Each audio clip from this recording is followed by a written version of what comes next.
আসসালামু আলাইকুম। বাসায় বসে সময় নষ্ট করে লাভ নাই, এই কাজটা শিখে রাখুন, বিপদে কাজে আসবে আপনার নিজেরই। তো অবশ্যই সিলিং ফ্যানের যে রেগুলেটর আছে, রেগুলেটর খোলার পর আপনারা একই কালারের দুইটা তার পাবেন, মানে লাল কালারের যে একই কালারের দুইটা তার পাবেন। অবশ্যই রেগুলেটর স্ক্রু খোলার পর আপনি একটা ছবি তুলে নেবেন। তো আমি সুইচের উপরে যেই কানেকশনটা দিচ্ছি এটা হচ্ছে যে কারেন্টের লাইন, কিন্তু আপনার কারেন্টের লাইন দিবেন যে লাস্টে, কারেন্টের লাইনটা খুলে আপনি এক সাইডে বোর্ডে রাখবেন। বোর্ডে রাখে আপনি যে ফাঙ্কার কানেকশনগুলো আছে অবশ্যই ফাঙ্কার কানেকশনগুলো দিবেন। আর আপনি যদি কারেন্টকে ভয় পান অবশ্যই আপনার রেগুলেটর খোলার সাথে সাথে টেস্টার দিয়ে দেখবেন যে কোনটাতে কারেন্ট আছে। যেটাতে কারেন্ট থাকবে এটাই হচ্ছে যে কারেন্টের লাইন, আর যেটাতে কারেন্ট থাকবে না ওইটা হচ্ছে যে ফাঙ্কার লাইন।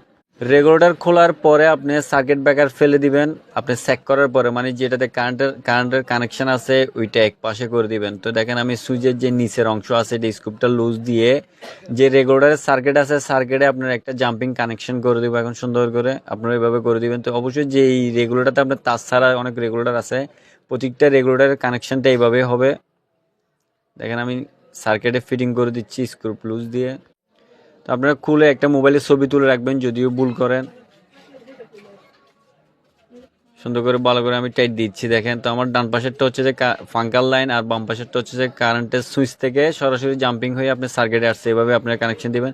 এখন বাকি যে লাস্টে আছে এটা হচ্ছে যে কারেন্টের কানেকশন দিব আমি, কারেন্টের যে ফেস কানেকশনটা আছে এটা দিব।